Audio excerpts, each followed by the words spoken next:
Dear students, आज हम chapter number 6 first year biology का नया टॉपिक पढ़ेंगे। उन्वान है importance of bacteria. You see, God Almighty has created everything with a purpose. हर शय को अल्लाह ताला ने एक मखसूस मकसद के तहत पैदा किया है। तो बैक्टीरिया के फवायद भी हैं और साथ साथ बैक्टीरिया के नुकसानात भी हैं। हम पहले बैक्टीरिया से हासिल होने वाले फवायद की बात करेंगे और फिर इनसे जो नुकसानात हैं उसकी बात करेंगे। ये स्टेटमेंट पढ़ लें, बड़ी काम की स्टेटमेंट है कि bacteria are an important part of the nutrient cycle that all life depends upon. यानी जिंदगी जो है वो न्यूट्रिएंट्स पे डिपेंड करती है और बैक्टीरिया इन न्यूट्रिएंट रिसाइकिल करने में बड़ी हेल्प करते हैं।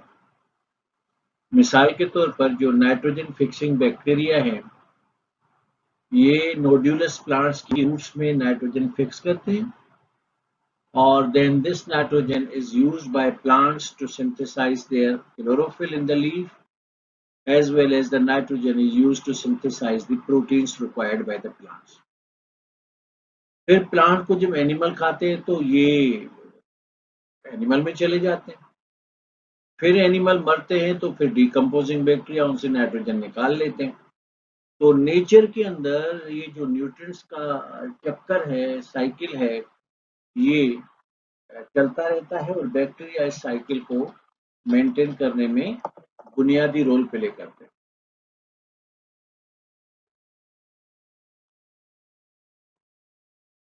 पानी जिंदगी है, 8 से 12 गिलास पीने चाहिए।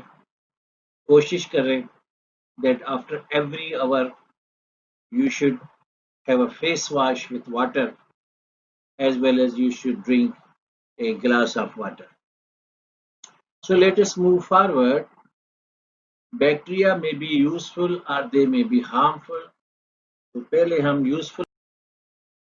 सो डिकम्पोजिंग बैक्टीरिया वो होते हैं जो किसी भी चीज के मरने के बाद उसकी न्यूट्रिशन ले लेते हैं। मैं आपको मिसाल दे रहा था, मेरी कॉल आ गई, वो मैं अटेंड करने लग गया। आपने कभी फ्रेश मटर खाए हैं? मेरा ताल्लुक गांव से है, मैंने फ्रेश मटर भी खाए हैं, मैंने फ्रेश चने भी खाए हैं। ये सारे फ्रेश मटर जब सूख जाते हैं तो उसे मटर की दाल बनती है, चने की दाल बनती है। तो सूखने के बाद चने की दाल में प्रोटीन नहीं होती, होती है ना। तो न्यूट्रिशन बहरहाल हर चीज के अंदर होती है। जानवरों को हम जो बोह खिलाते हैं वो सूखा हुआ तिनका होता है घास का, उसमें भी न्यूट्रिशन है। तो मरी हुई चीजों से जो जानदार अपना न्यूट्रिशन हासिल करते हैं ये डिकम्पोजिंग बैक्टीरिया कहलाते हैं और खुदा का शुक्र है कि दे एग्जिस्ट।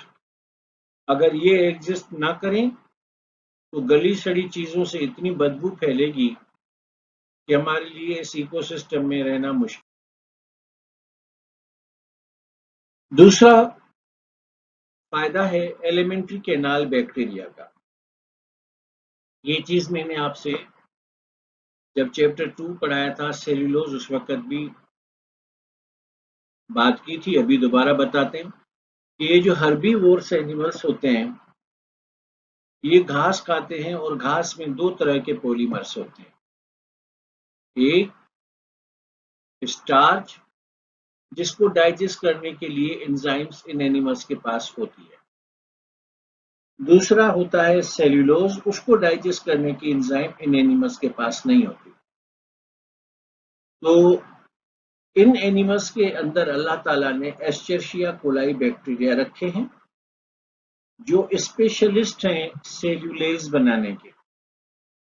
तो एस्चेरिशिया कोलाई बैक्टीरिया इन जानदारों के जीआईटी में है, वो बनाता है सेल्यूलेज एंजाइम। ये सेल्यूलेज घास में जो इन जानवरों ने खाया है उसमें घुसेगी और घास के अंदर जो सेल्यूलोज है, सेल्यूलोज को ग्लूकोज में कन्वर्ट करेगी। तो अगर बैक्टीरिया एग्जिस्ट ना करें तो ये हर्बीवोर्स एनिमल्स सिर्फ स्टार्च डाइजेस्ट करके ग्लूकोज हासिल कर सकते थे और सेल्यूलोज को डाइजेस्ट नहीं कर पाते।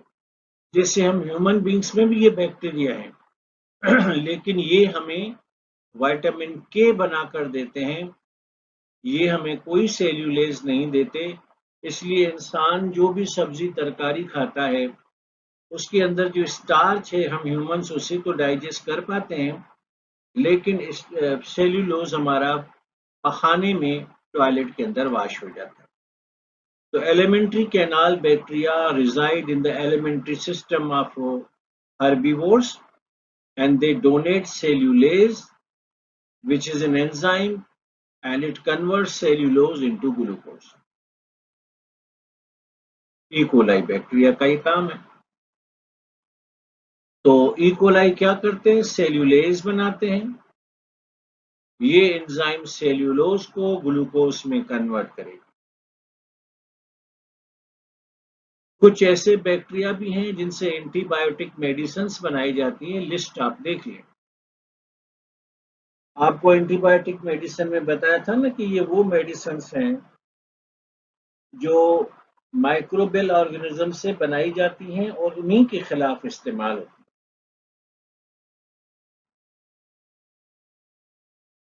ये जो सिगरेट बनाने के लिए टोबैको इस्तेमाल होता है या पिज्जा में ये जो चीज इस्तेमाल होती है, उम्मीद करता हूँ कि आपके मुंह में पानी आ गया होगा। मेरे में नहीं आता, मैं थोड़ी देर पहले खा चुका हूँ। तो इससे ये जो दूध है इसमें से चीज बनाई जाती है। तो टोबैको और चीज की प्रोडक्शन के अंदर बैक्टीरिया रोल प्ले करते हैं। तो बैक्टीरिया ना होते तो आपके टोबैको पे सिगरेट नहीं बनाए जा सकते थे। उसकी इनरिचमेंट के लिए बैक्टीरिया इस्तेमाल होते हैं और अगर बैक्टीरिया ना होते तो चीज ना होती। कुछ लोगों को चीज बड़ी पसंद है, वेस्ट के अंदर चीज को बड़ा लाइक किया जाता है। रिच इन प्रोटीन होती है और अच्छी मिल्क प्रोडक्ट है। जितने भी फ्रूट्स वगैरह हैं उसके अंदर से, चलो मैं अंगूर का जिक्र कर लेता हूँ। तो उसके अंदर से अगर आप जूस निकालें और उसके ऊपर बैक्टीरिया छिड़क दें तो बैक्टीरिया उसकी फ्रूट शुगर की फर्मेंटेशन करके उसे अल्कोहल में कन्वर्ट करते हैं, जिसे सादा सी जुबान में शराब कहा जाता है। और ये दुनिया के किसी भी मजहब में हलाल नहीं है। मुसलमानों में भी हलाल नहीं है, सिखों में, ईसाइयों में, हिंदुओं में, किसी मजहब में शराब हलाल नहीं है। फिर मुझे समझ में नहीं आता कि गवर्नमेंट मखसूस लोगों को ये लाइसेंस कैसे इशू कर देती है जब ये हर मजहब में हलाल है, नहीं है, हराम है। तो बहरहाल आप तक जो शराब पहुंचती है वो फर्मेंटेशन का नतीजा है। किसकी फर्मेंटेशन? फ्रूट शुगर की। If fruit sugars are fermented, the sugar is converted into alcohol, and alcohol is used in wine making. कोई बताएगा? कैसे बता सकते हैं? मैं तो अकेला यहाँ से बहुत बात कर रहा हूँ। ये सूखने वाली सूतली है। उर्दू में इसे पटसन कहते हैं, सिंधी में इन्हें सूतली चवंदा आहियूं। और जिस दरख्त से ये हासिल होती है उस दरख्त को पटसन का दरख्त कहते हैं। सिंधी में उनके सिणीअ जो वण चवंदा आहियूं। कहाँ इस्तेमाल होती है ये जो आप घर में चावल की बोरियां लाते हैं, गंदम की बोरियां लाते हैं, वो बोरी सूतली की बनी हुई होती है। खैर आजकल तो बड़े जबरदस्त किस्म के हाई क्वालिटी वाले परफ्यूम भी सूतली की बॉक्सेस में, बोरियों में दिए जाते हैं, बड़े अच्छे लगते हैं। तो ये जो आपका फाइबर है इसकी रेटिंग करने में भी बैक्टीरिया का बड़ा किरदार है। तो बैक्टीरिया ना होते तो हाथों में उठाए उठाए हम चावल फिरते। बोरियां जो हमें अवेलेबल हैं चावल के बंद करने के लिए, तो ये बैक्टीरिया जैसे। और फिर दही। अब दही की शान में कौन कौन से कसीदे पढ़े जाएं, ये हर लिहाज से इम्पोर्टेंट है। आपके स्टमक के पीएच को सेट रखती है, गैस्ट्रोइंटेस्टाइनल ट्रैक्ट के प्रॉब्लम को ठीक रखती है। एसिडिटी हो जाए, दही इस्तेमाल करें, खत्म हो जाएगी। स्किन को फ्रेश रखती है और मल्टीपल फायदे हैं। फीमेल की जो मेंस्ट्रुएशन साइकिल होती है उसको रेगुलर रखने में और हेल्दी रखने में भी दही का बड़ा किरदार होता है। दही खाया करें, ये बहुत अच्छी मिल्क प्रोडक्ट होती है। आई एम सॉरी, लाइट चली गई थी, तो मैं अपने स्टडी रूम से अपने बेडरूम में आ गया हूँ। काम होना चाहिए, सिलसिला चलते रहना चाहिए। तो ये जो जानवर की खाल है, इसे प्रोसेस करके आपके पाँव के लिए जूते और पहनने के लिए जैकेट्स और हैंड पर्स जो ख़वातीन अक्सर करके इस्तेमाल करती हैं, वो भी इसी से बनाए जाते हैं। तो बैक्टीरिया को जेनेटिकली मॉडिफाई करके ह्यूमन वेलफेयर के लिए इस्तेमाल किया जा सकता है। मैं आपसे दो ऐसी चीज़ें शेयर करूंगा जो हैरान कर देने वाली हैं, और उनसे फिर इंसान की अजमत का पता चलता है कि इंसान ने साइंस की दुनिया में एक बहुत बड़ी तरक्की कर ली। मिसाल के तौर पर आपके पास अगर एस्चेरिशिया कोलाई बैक्टीरिया हो, याद रखें कि एस्चेरिशिया कोलाई बैक्टीरिया सिम्बायोटिक, और सिम्बायोटिक बैक्टीरिया वो होता है कि जिस होस्ट से ये रिलेशन रखता है उसे फायदा लेता भी है और उसे फायदा देता भी। तो ये जो बैक्टीरिया है इसे आप यूज कर सकते हैं फॉर क्रिएटिंग इंसुलिन हार्मोन। मिसाल के तौर पर बैक्टीरिया के अंदर आप इंसुलिन हार्मोन को बनाने वाला जीन इंसर्ट कर दें तो रिकॉम्बिनेंट इंसुलिन हार्मोन बनेगा, तो इंसान को फिर इंसान ही का हार्मोन मिलेगा। और ये हार्मोन, आप जानते हैं कि अगर इंसुलिन का हार्मोन मिल जाए तो डायबिटिक पेशेंट की जिंदगी संवर जाती है। क्या करता है ये हार्मोन? अगर हमारे ब्लड में ग्लूकोज की मिकदार होम्योस्टेटिक लेवल से बढ़ जाए तो ये हार्मोन उस बढ़ते हुए ग्लूकोज को ग्लाइकोजन में कन्वर्ट करता है। अगर ये हार्मोन नहीं होगा तो ग्लूकोज ग्लाइकोजन में कन्वर्ट नहीं होगा, उसकी लेवल बढ़ती रहेगी और नतीजे में डायबिटिक पेशेंट, मैं बस इतना इतना बताता हूँ। तो ये बड़ा ज़बरदस्त किस्म का हार्मोन है जो जेनेटिकली ये आप किसी भी बैक्टीरिया में इंसर्ट करके, मैंने किसी और जगह पर भी पढ़ा था कि अगर आपके पास, if you are technologically so much advance, तो ये आप हार्मोन बॉडी में डाल सकते हैं बैक्टीरिया के अंदर। मसलन you collect A bacteria from a person who is suffering from diabetes, और उस बैक्टीरिया में उसके प्लाज्मिक डीएनए के अंदर आप इंसुलिन पैदा करने वाला जीन इंसर्ट कर दें, तो you have got one genetically modified bacteria in your GIT।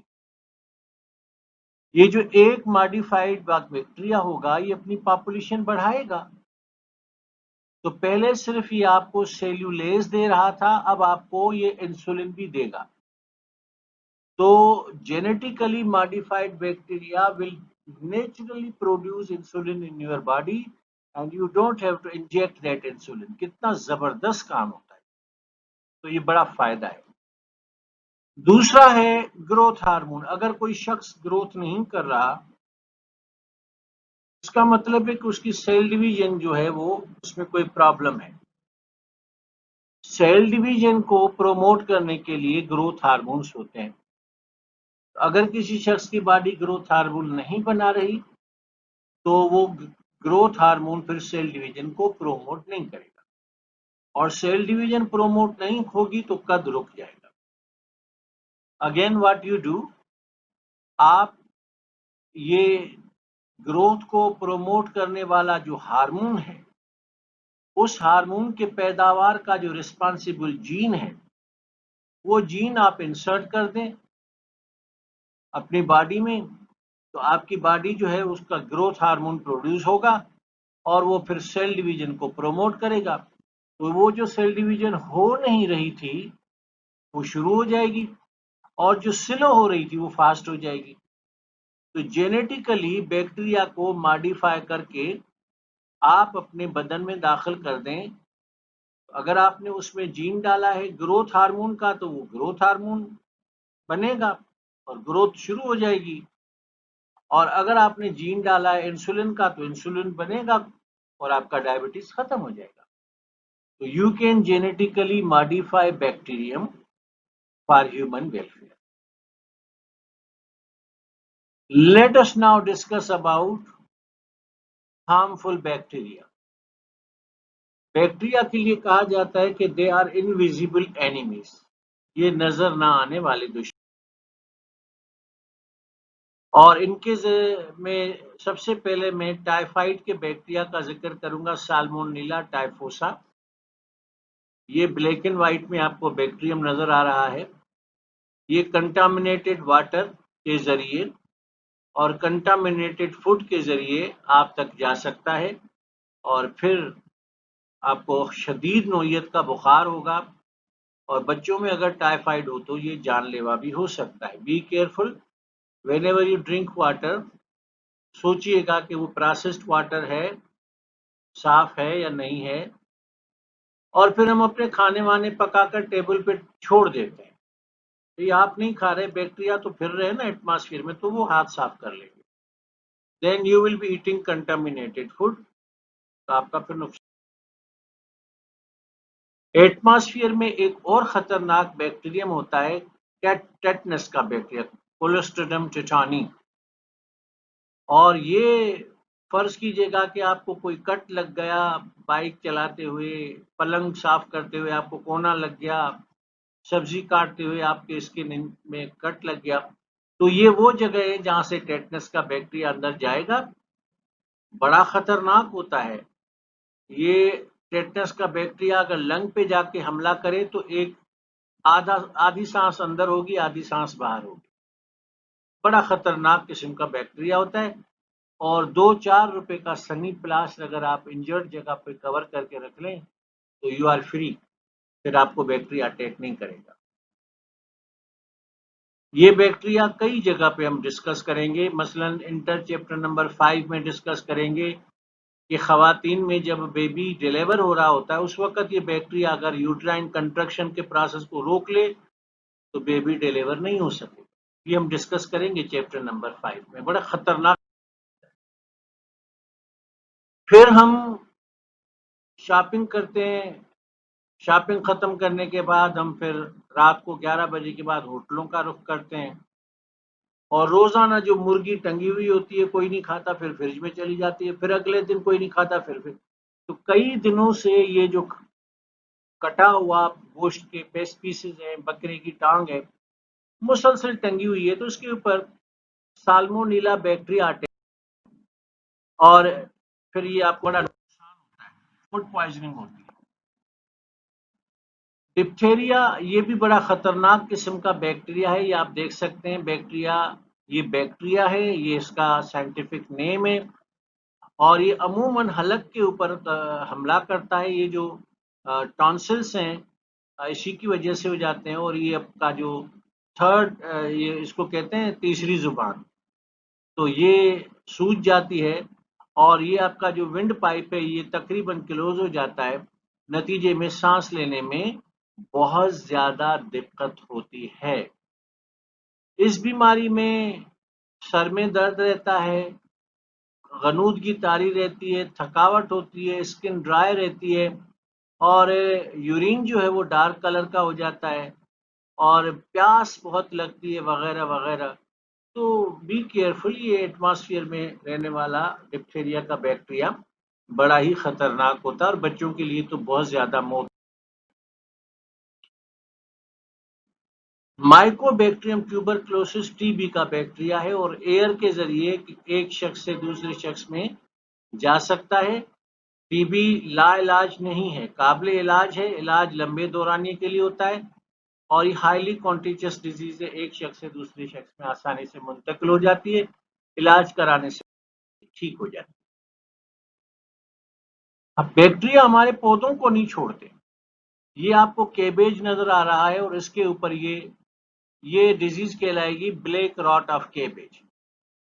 बड़ी खतरनाक सूरत है और ये सिलसिला किनारों से शुरू होगा और ये पूरे का पूरा फिर गोभी का फूल जो है वो खत्म। माल्टा किसी जमाने में हमारे पास बहुत आता था, अब कम आता है, लेकिन माल्टे के ऊपर ये जो कैंकर डेवलप होता है ये भी बैक्टीरिया। नाशपाती हमने तो बचपन में बहुत खाई, आजकल नजर नहीं आती। नाशपाती ऐसी थोड़ी होती, बड़ी खूबसूरत किस्म का ये फ्रूट होता है। इसके ये हशर जो है वो बीमारी की वजह से फायर ब्लाइट ऑफ पियर, पियर कहते हैं नाशपाती को, ये भी बैक्टीरिया की वजह से। और जनाब ये देखिए इस किस्म का पोटैटो, मतलब इसका तो तस्वर नहीं किया जा सकता। मजाक में कह रहा हूँ, कुछ मेमन किस्म के लोग ये ऐसा काट काट के चिप्स बनाते होंगे। मजाक कर रहा हूँ, take it on the lighter side.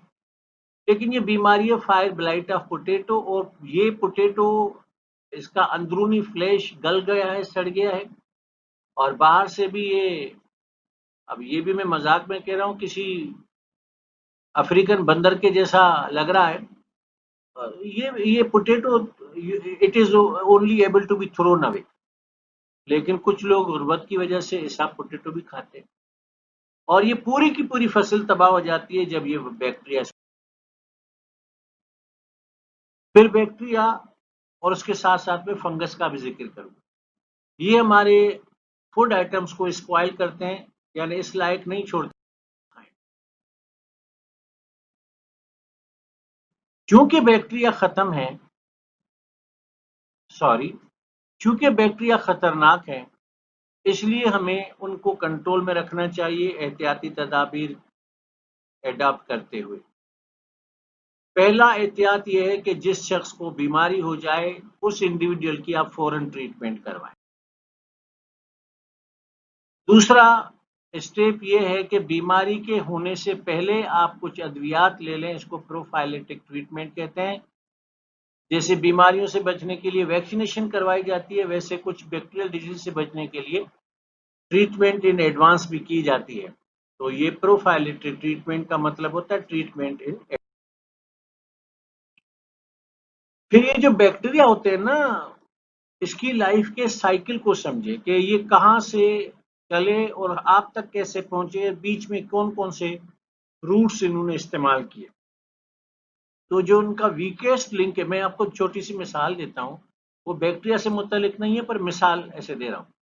Plasmodium falciparum mosquito के जरिए आप तक आता है ना, तो मॉस्किटो को किल कर दीजिएगा तो फिर कैसे आएगा, खत्म। तो बैक्टीरिया जिस जरिए से आप तक पहुंच रहे हैं उसको वहीं खत्म कीजिएगा, इसकी लाइफ की साइकिल को खत्म कर दें। सवाल ही पैदा नहीं होता कि बैक्टीरिया पास आ जाए। बाज ऐसे इन्फेक्शन होते हैं जिससे बचने के लिए आप पूरे अवाम की, पूरे विलेजेस की कीमोथेरापी करते हैं। कोई एक बंदा नहीं छोड़ेंगे। अगर छोड़ेंगे, मसलन आप सपोज कीजिएगा कि टीबी का इलाज कर रहे हैं, एक शख्स को आपने छोड़ दिया तो वो छोड़ा हुआ एक शख्स फिर पूरे सोसाइटी को बीमार कर दे। कीमोथेरापी का मतलब होता है collective treatment of every individual in the. फिर ये जो कुत्ते, बिल्लियां, मुर्गियां वगैरह हमारे घर में रहते हैं ना, ये पालतू जानवर, पेट एनिमल्स, इनमें से किसी भी एनिमल को आइसोलेशन में बैठा हुआ देखें तो आप समझ जाइएगा कि इसको कोई बीमारी है। याद रखें कि जानवर जब बीमार होता है तो अलग थलग ही जाके बैठता है और अपने बिहेवियर से वो दिखाता है कि मैं बीमार हूं। तो ऐसे जानवर की फिर फौरन ट्रीटमेंट करवानी चाहिए। इसको कहते हैं रिजर्वायर होस्ट। बैक्टीरिया आके इनमें पनाह लेते हैं और मौका पाकर फिर आप में आते हैं। तो you have to be very careful. उसके बाद सबसे अहम चीज यही होती है कि इलेक्ट्रॉनिक मीडिया और प्रिंट मीडिया के जरिए आप अवामी शऊर उजागर करें। यहाँ लिपस्टिक की ऐसी ऐसी एडवर्टाइजमेंट आती है कि इधर एडवर्टाइजमेंट खत्म हुई, बहन ने भाई से कहा ये जाके ले आओ, मुझे चाहिए, ये मैं लगाऊंगी, नहीं लगाऊंगी तो मर जाऊंगी। यानी कॉस्मेटिक्स की प्रोडक्ट्स की इतनी एडवर्टाइजमेंट, कपड़ों की इतनी एडवर्टाइजमेंट, साबुन की, ऐसी थोड़ी बहुत एडवर्टाइजमेंट इन बीमारियों के खिलाफ भी अगर हो ना, मसलन आप उठते बैठते कहें कि खाना खाने से पहले हाथ साफ करने। अब जैसे कोरोना का जमाना है, आप एसओपीस की बात करते हैं तो लोगों ने, सबने तो खैर अभी भी नहीं उठाया हुआ, क्योंकि हम मुल्क कुछ इस तरह का है। 1,24,000 पैगंबर हमारे तरबियत के लिए है, हमने उनकी नहीं मानी, गवर्नमेंट की मानेंगे। लेकिन जो मान रहे हैं मैं उनको अप्रिशिएट कर रहा हूँ। तो लोगों को आप शऊर दें कि हाथ साफ करके खाना खाने का क्या फायदा है, वक्त पे सोने का क्या फायदा है, वक्त पे उठने का क्या फायदा है, रोजाना नहाने का क्या फायदा है। बाज बीमारियां जिन के लिए शक है कि मसलन मलेरिया जून जुलाई में होगा तो एडवांस में एंटी मलेरियल टेबलेट खाने का क्या फायदा है। ये चीज जब आप तबलीग करेंगे तो people will listen to you, and when people will listen to you, you will get good results. तो आपको हेल्थ के प्रोग्राम चलाने चाहिए, और आपके मेडिकल टीम्स को, जिसको हेल्थ वर्कर्स कहते हैं, उनको सर्वे करना चाहिए कि सर्दियों में, गर्मियों में, जाड़े में, बाहर में कौन कौन सी बीमारियां हैं जो फूट पड़ती हैं। आपको पता होना चाहिए summer is arriving, monsoon rain होगा, उसके बाद ये बीमारियां होंगी, तो लोगों को पहले से बता दे कि भाई बी केयरफुल। सर्वे सिस्टम हमारे पास नहीं है। जिन ममालिक में है उनको पता है कि इन एडवांस उन्होंने क्या करना है। अब ये 3 दिन से चल रहा है कि मानसून कराची में आया आया आया, वो नाले सारे भर गए, चीखते रहे मीडिया वाले, चिल्लाते रहे मीडिया वाले कि भाई नालों से किचरा निकालो, क्योंकि इस वरना पानी ओवरफ्लो करेगा। नहीं निकाला गवर्नमेंट ने, पानी ने ओवरफ्लो किया। तो आपको पता है ना कि मानसून आएगी तो यही होगा। Why didn't you do any readiness regarding monsoon? तो बीमारियों के सिलसिले में भी ऐसा है कि फलां बैक्टीरिया फलां भी मौसम में आता है, फलां फलां मौसम में आता है, तो उसका एहतियात कर। एक और चीज जो बैक्टीरिया को दूर रखने के लिए काम आती है वो है यूजिंग स्टरलाइज्ड वाटर। पानी को आप ले आए घर में। अब ये वो पानी है जिसमें मैं हुसैनाबाद में रहता हूँ, इंडस बंगलोज में, और मेरे घर के आधे किलोमीटर के फासले पे दरिया सिंध बहता है। शाम को छत पे चढ़कर देखो तो यार 200-300 भैंसें बैठी हुई और उनका गोबर जो है तैर रहा होता है। और यही गोबरों वाला पानी जो है फिर आप वाटर टैंक में ले आते हैं और वहां पर 100 का फिटकरी डाल के उसका सिर्फ कलर साफ करते हैं, और आपकी बाल्टी में पानी आता है जिससे आप नहाते भी हैं, धोते भी हैं, और पीते भी और खाते भी। Totally dirty water. तो अब खवातीन को थोड़ा मोबाइल पे कम तवज्जो देनी चाहिए और थोड़ा घरदारी पे थोड़ी तवज्जो देनी चाहिए, क्योंकि घर के अफराद बीमार होंगे तो अल्टीमेटली सफर वो खातून ही करेगी। तो पानी को साफ करें और स्टरलाइज करके पिए। कोई इसमें रॉकेट साइंस नहीं है। बॉयल द वाटर, फिर उसको छाने, और छानने के बाद ठंडा करके पिए, अल्हम्दुलिल्लाह कोई नुकसान। फिर ये होता है कि आप कुछ बीमारियों की जो वैक्सीनेशन या इम्यूनाइजेशन मौजूद है वो आप करा लें। बहुत सारी बीमारियां हैं जिनकी वैक्सीन अवेलेबल है। मैंने एक शख्स से पूछा कि तुमने हेपेटाइटिस का वैक्सीन लगाया? बोला नहीं। मैंने कहा खुदा के बंदे पे, जब मैंने लगाया था 6,000 रुपये पे किए थे। अब तो गवर्नमेंट आपको शायद कोई हाथ में गिफ्ट भी थमा देगी जब आप वैक्सीनेशन लगवाने जाएंगे। लेकिन हमारे लोगों में पता नहीं क्या मसला क्या है, कोई इंजीनियरिंग की प्रॉब्लम है, कोई बॉडी मेकिंग के अंदर कोई गलती है। लोग खवातीन आती हैं घरों पे, पोलियो के कतरे पिलाने, उनको गालियां पड़ती हैं, गोलियां लगाई जाती हैं, एक ये है और वो है। बहुत गुस्सा आ रहा है मुझे ये चीज डिस्कस करते हैं। तो जब आप इम्यूनाइजेशन करते हैं तो आप क्या करते हैं? आप अपने इम्यून सिस्टम को बूस्ट करते हैं ताकि वो कामयाबी के साथ जरासीमों का मुकाबला कर सके। आप जो वैक्सीनेशन इस्तेमाल कर सकते हैं उसकी प्रोडक्ट में या तो एंटीजन होगी या एंटीबॉडी होगी या होते हैं। और याद रखें कि बाज वैक्सीनेशन पिलाई जाती हैं, बाज वैक्सीनेशन इंजेक्शन फॉर्म में लगाई जाती है। मसलन पोलियो के कतरे ओरली पिलाए जाते हैं, हेपेटाइटिस सी का इंजेक्शन लगता है। तो ये सारी चीजें हैं जिनको आपने बैक्टीरियल इन्फेक्शन से बचने के लिए आप फिर एंटीबायोटिक्स का भी यूज करते हैं, लेकिन याद रखिएगा डॉक्टर जिस कागज के टुकड़े पे आपको नुस्खा लिख के देता है वो होती है प्रोफेशनल प्रिस्क्रिप्शन, और डॉक्टर को उसके ऊपर ज्यादा दवाइयां नहीं लिखनी चाहिए, क्योंकि मिस यूज ऑफ एंटीबायोटिक आपको तबाह कर देगा। एंटीबायोटिक्स अच्छी होती है, आपको फायदा होता है, लेकिन ये चम्मच भर भर के रोजाना, अब डॉक्टर का तो पैसा नहीं लगता, पैसा आपका लगता है और हेल्थ भी आपकी डाउन होगी। Be careful, every doctor is not a sensible doctor.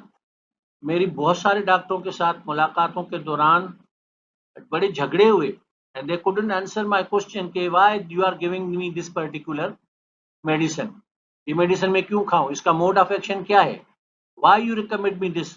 बाज डॉक्टरों ने तो ठीके लिए हुए होते हैं फार्मास्यूटिकल कंपनी से, उन्होंने तो उसकी दवा लिखनी है, घुटने में दर्द हो तो भी उनकी दवा लिखनी है, आंख में दर्द हो तो भी उनकी दवा लिखनी है, दस्त लगे हो तो भी उनकी दवा लिखनी है, बीमारी की दवा लिखने के साथ साथ। तो बी केयरफुल। एंटीबायोटिक मेडिसिन अच्छी होती हैं, बीमारियों के खिलाफ इस्तेमाल हों तो ये इलाज अच्छा है, और एग्रीकल्चर के अंदर अच्छी प्रोडक्शन लाती हैं।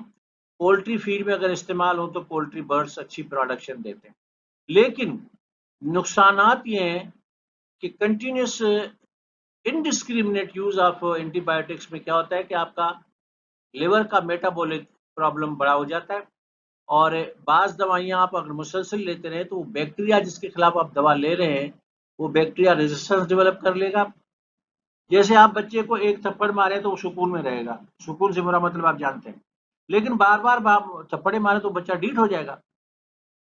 तो बैक्टीरिया का भी यही है कि बैक्टीरिया फिर, आप क्या समझते हैं कि सिर्फ आप अक्लमंद हैं, बैक्टीरिया के पास मैंने पढ़ाया था ना कि वो प्लाज्मिड डीएनए जो होता है वो रेजिस्टेंस डेवलप करने के लिए होता है, तो बैक्टीरिया रेजिस्टेंस डेवलप कर लेगा, फिर खाते रहिए आप दवाइयाँ, कुछ नहीं होगा।